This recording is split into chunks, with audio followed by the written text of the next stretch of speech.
and the Cook Report.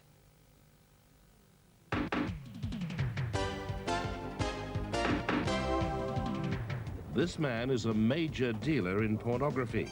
He runs an international business in hardcore videos from a seemingly respectable shop in the Midlands. The truth is that you abused a 15-year-old girl in order to make profit from a video. She's recognised you, and she says that you ruined her life. This man used the lure of jobs in a TV soap to befriend young children he then molested. This man controls a computer business which paedophiles use to swap child pornography without fear of being detected. Tonight, we investigate the evil trade in pornography and reveal the many ways children are at risk. They've messed up my whole family altogether. It's just totally tore us all apart. Over half the non-academic searches on the internet were for pornographic purposes. Before 1990, and as an adult, did you ever touch a minor child sexually? Yes.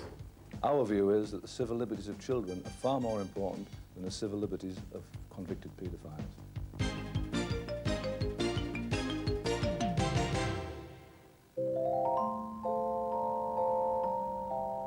Like thousands of children all over the country this Christmas, this youngster is getting a computer. Wow! He'll use it to play games and to do his homework. But if his parents buy him another piece of equipment, he can be linked to millions of other computers throughout the world. At his fingertips, help with studies, games, pen pals, and the risk he could receive hardcore pornography. We used a similar computer, and after one phone call, printed high-resolution explicit pictures like these, most of which were illegal and far too shocking to show on TV. Peter Falk enticed a 15-year-old girl into making a sex video. Now he deals worldwide in hardcore pornography. Jim Chalkley, a former bit-part actor in EastEnders, used the promise of TV fame to get children to pose for indecent pictures. Olympic coach Paul Hickson used his position of trust to abuse young swimmers. All three targeted children. We've explored computer pornography before. Then much of it came on floppy disks, sold or swapped in school playgrounds. But now, as many of you who watched our special program on children in danger have pointed out, it comes straight down a phone line into your own home. It works this way. The extra piece of equipment needed costs around £100 and is called a modem. It provides a link between the computer and the home telephone. It'll cost around £100 a year to sign on with one of the 100 or so legitimate companies who'll make the connection to the internet. Literally millions of people with computers all around the world, and all able to exchange information with each other down the phone line. The internet opens up a world of information. A child doing a project on, say, Australia could be connected to the tourist board, to encyclopedias, maps, and pictures of everything from wildlife to the Sydney Opera House. But when, unlike these children in school, he's not supervised, he could also be connected to this. A service offering the free transfer of sexually explicit material, both stills and moving pictures. And if parents come into the room, the press of a button makes it all disappear. A recent computer expert that came to my attention suggested that over half the non-academic searches on the internet were for pornographic purposes. I believe that the sophistication of paedophiles comes into play here because it's very, very difficult sometimes to break the codes that they impose themselves on the internet. And effectively, it's an enormous worldwide problem. This is not just a British problem, this is a worldwide problem. Because of the increase in computer pornography, West Midlands Police launched Operation Starburst. It netted 40 child pornographers worldwide. In the UK searches and arrests, it's fair to say that the majority of the people that were arrested had sizable quantities of child pornography, but I think the best examples I can give are the people that were arrested in Germany, in South Africa and Hong Kong. Each of those men had between 5,000 and 6,000 photographs each on their computer systems. That's an enormous quantity of child pornography. It's almost a commercial level. The problem with computer technology, it's not like walking through with a video or a magazine. You can shift and store enormous quantities of pictures and film and text on a computer, and you would never ever know it's there. Johan Helsingius uses his computer to hide the identity of people swapping material on the internet. In Helsinki, he set up an unrestricted anonymous system which became the main interchange point for computer pornographers worldwide. But now he claims it's pornography proof. Nevertheless, whatever you claim, only yesterday we pulled these off your computer system. Ooh. Right. Well, of course... That's yesterday. Right. Of course, you probably didn't get this off my system because my system only passes on messages. These were caught from some news. Oh, indeed. Right. I'm not suggesting you put them in. No, right. Your system is being abused by people passing on that. People also trying, it would appear, to run child prostitute rings. Right. This information is trivial to fake, and that's what's going on. People are actually faking messages, making them look like they come from my server. What do you think of stuff like that? I find it really awful. I mean, well, yeah, I'm appalled by this. Amsterdam is still the center of the traditional trade in pornography. It's the city Peter Falk visits every weekend. In Derby, he runs this apparently innocent printing business. But every weekend, he sets out for East Midlands Airport to catch a plane to the Dutch capital. There, he collects orders for hardcore videos from a rented mailbox. And it was there that we caught up with him. Mr. Falk, my name is Roger Cook from Central Television. Yes. What are you doing selling child pornography? Sorry? What are you doing selling child pornography? You've got orders for pornographic videos in that bag, haven't you? Just No. picked up from your mailbox. No, absolutely not. What are you doing selling If pornographic you'd videos? like to take me into a studio, right, I will give you a live interview. No, we're not going to do a live interview. You're going to explain to me why you not only sell but have made pornographic videos featuring underage children. I'm saying again that if you take me into a live studio, I will give you an interview. No, I want you to explain to me, because in 1990, you took or enticed a 15-year-old girl to make a blue movie. It was like a story about a tennis player. He told me to do something really disgusting with the tennis racket, like the end of the tennis racket, but I didn't think it was right, so I didn't do it. It was just like that and a bathroom scene. He just wanted to cover myself in all these bubbles and stuff, and not to look in the camera and just do what he was telling me what to do. Paid me cash and £50 notes. I was 15. Did you or did you not take a 15-year-old girl into a studio in 1990? I have told you. Did you or did you not? Answer the question. I'm not answering anything. I've told you that you can take me into a live studio and I will give you a live interview. You're sounding like a broken recording. No. That's the man that filmed me. She's recognised you, and she says that you ruined her life. Look. You don't care, do you? Look, take me into a live studio, right, and I will answer your questions. But as he knows, the Cook Report isn't live, and all he had to offer was bluff and bluster.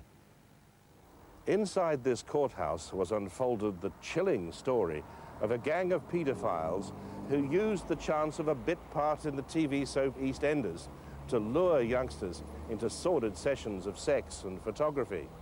So far, the police have been unable to identify dozens of youngsters from the thousands of lurid photographs taken by the gang. And because of a legal technicality and the fact that the prosecution didn't want to subject the youngsters to the ordeal of a retrial, most of the gang walked free. Harry Jeffries was the only member of the gang to admit his paedophile offences. He was jailed for a year. His partner in crime was former EastEnders bit part actor Jim Chalkley, who has a record for similar offences. He walked away a free man and now lives on a barge in the quiet backwaters of an Amsterdam canal.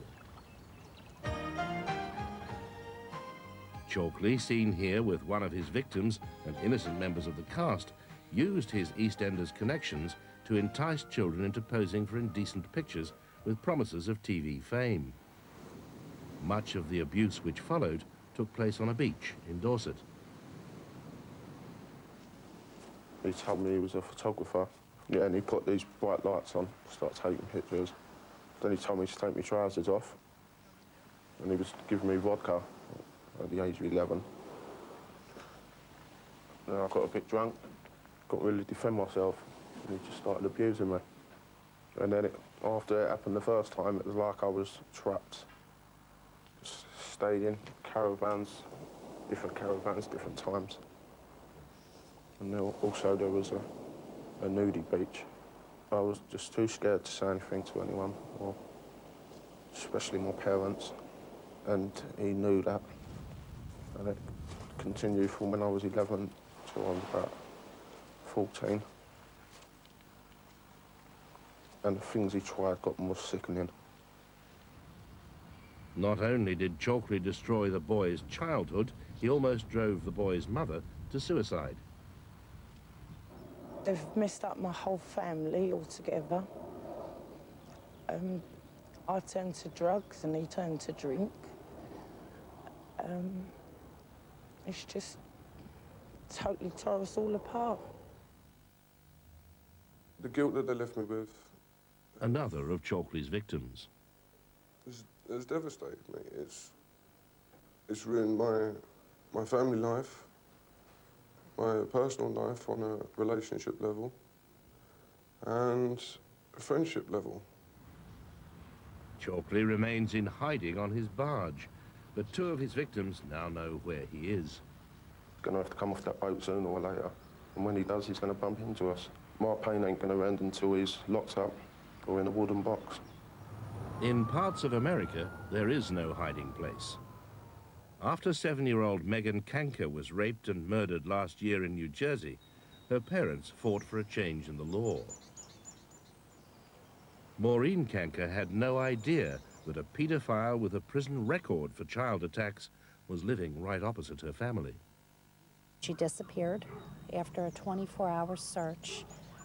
They found her body in a nearby park, and we later found out that a man that lived here, where we're sitting, had lured her into his home with the hopes of seeing a puppy. He raped her, strangled her, and when he realized that she wasn't dead, he suffocated her, and he dumped her in a nearby park. Megan's parents stood up and said, had we known something about the criminal history, the record of this man who was living across the street, we would have warned our children, and that might well have saved Megan's life. After a couple of months, we had 400,000 signatures on petitions from people across the state, and the governor signed a bill. It was actually a 11-bill package that was known as Megan's Law, my daughter's name. The law makes it compulsory for police, schools, and especially neighbors to be told of a child sex offender living locally. It was backed by President Clinton and is now being followed by a number of other states.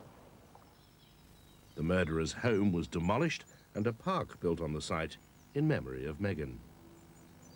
Megan's Law could be a recipe for disaster. We accept the provision that a paedophile should notify the police of where he's living, but I think to actually notify the community that there's a paedophile living in that community would be a very grave risk, and we're not suggesting that we should go that far.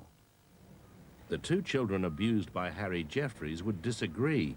Jeffries caused double anguish by abusing both the son and a 5-year-old daughter. When this little sweet old man walked into their lives, and they were all small children, they sort of fell in love with him, you know. He was like, can we adopt him as a granddad, you know, can we look after him, Mum?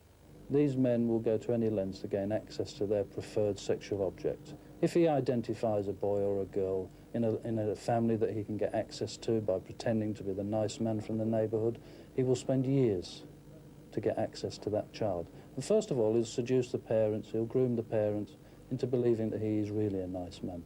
Well, underneath is a man who's only interested in abusing their child.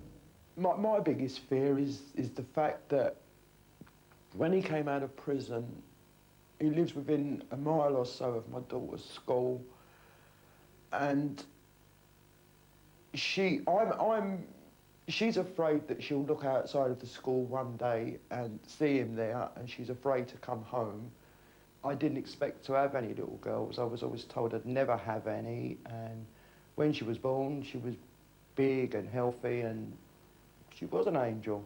She still is an angel. She'll always be an angel. And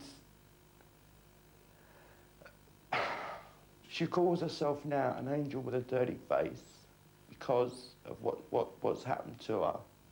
Children's campaigner David Niven firmly believes a national register of paedophiles is the answer. What we're saying is that all the time now there's been a register of a child protection register that's registered the victims rather than actually registering the perpetrators, and it's the only crime that I'm aware of in our country in which that happens. Well, in 71, Rose and Fred West were both convicted of indecent assault, actual bodily harm, and, if I remember rightly, some form of abduction of a teenager.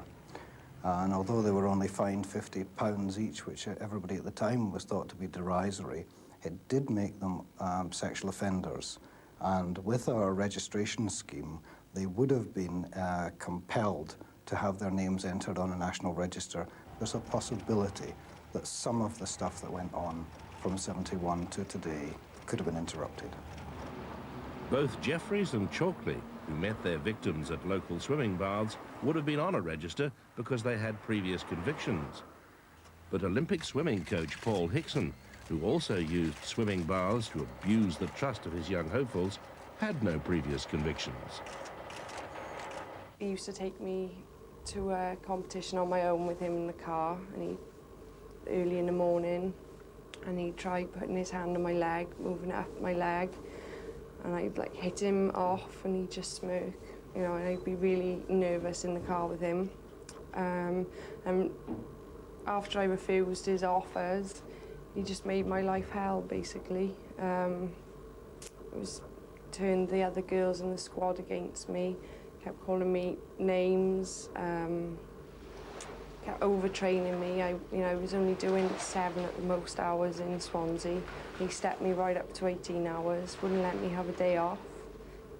Well, basically, when you're a swimmer, you put 100% trust in your coach, because you have to, because, you know, 50% of you getting somewhere is your coach, and when he betrays that trust, the whole world falls down.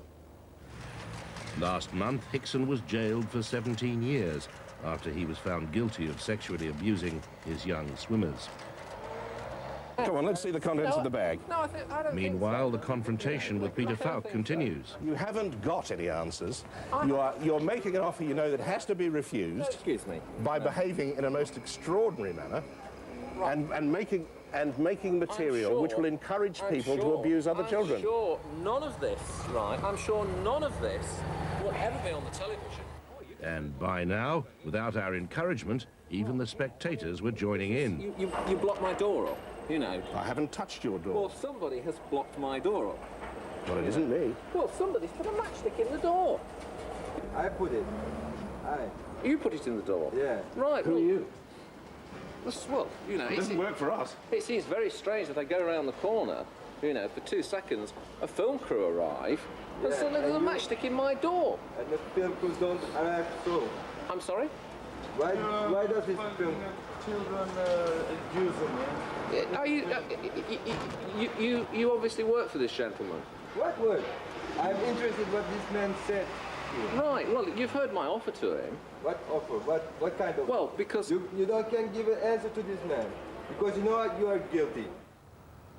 Back in America, one state takes the toughest stand yet against paedophiles. In the town of Grants Pass, Oregon, controls are strict and very public.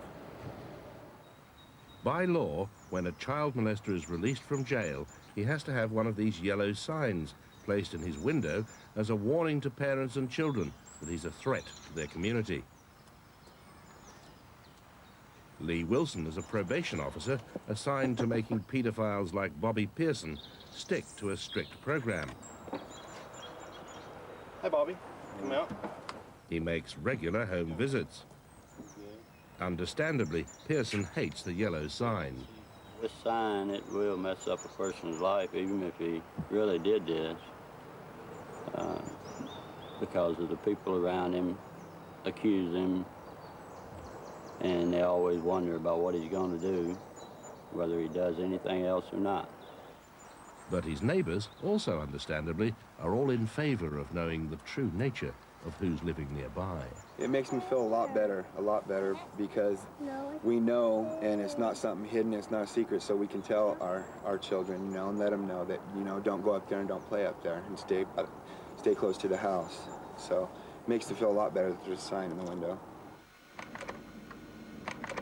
Another weapon in Lee Wilson's legal armoury is the right to publish the child offender's photograph and personal details. These he distributes to the public. This poster has the picture of the individual, his description, his target victims, what he drives, what his mode of operation is. In other words, what his MO is. And that is placed in the neighborhood. Top priority is the local schools, and all teachers must read the notifications. We keep that information in a book in the staff room, and then we ask the staff to review it every so often, and then whenever we receive new notifications, we let the staff know that they're to come in and check the book and check out the address and what the offender looks like and his characteristics and patterns and stuff. Raise your arms above your head just a little bit, just like that. In Oregon, a polygraph or lie detector test is used as part of the rehabilitation of child molesters. Only when the paedophile can regularly pass the test can he have the yellow sign removed from his house. Before 1990, and as an adult, did you ever touch a minor child sexually? Yes. This man molested his own young daughter, and if the needles show he's lying, he could land himself back in jail. Have you touched a minor child sexually since being on probation? No. The judicial system has a way of monitoring our behavior because we were master manipulators, extremely adept in lying and telling our victims, our friends, people that saw us, that they had no idea that we were of this character. So the polygraph is a way of explaining or a way of monitoring our behavior while we're in this treatment program, while we're on probation. Without it, there wouldn't be any reason, there wouldn't be any way that we could be monitored, we could be trusted, we could be evaluated, assessed, or anything. I'm not advocating this, but I am suggesting that somewhere in the middle, we must start the debate. We have to have our register held by the police, properly responsible, not available to the public, but held by those who are charged to protect the children. There are people, of course, who argue that this is a major infringement of civil liberties, and so it is. Our view is that the civil liberties of children are far more important than the civil liberties of convicted paedophiles. And as the survey in our Children in Danger special showed, 90% of paedophiles say they will reoffend, many encouraged by the kind of filth peddled by Peter Falk. I think you ought to go, because, you know, this gentleman's getting you on film. And so what? You know. Put a 15-year girl on the film. Look. What look? I am obviously not going to get in a conversation with you. You know nothing about this. He just said he did. You know nothing about this. Well, you know, you said he's not with you. You know nothing about it. He's not. But he doesn't take kindly to 15-year-old girls being abused any more than the watching audience will. Let's now, right, walk round to the police station, which is just round the corner, right, and find out what is going on. Because if there's anybody being abused here, it's obviously me. Now I've come through this door as you were walking. He didn't go to the police. Instead, they'll be coming to him. This weekend, they raided addresses in Derby and collected literally hundreds of master tapes, all of them pornographic. He'll get a warm welcome from the law when he gets back from Amsterdam.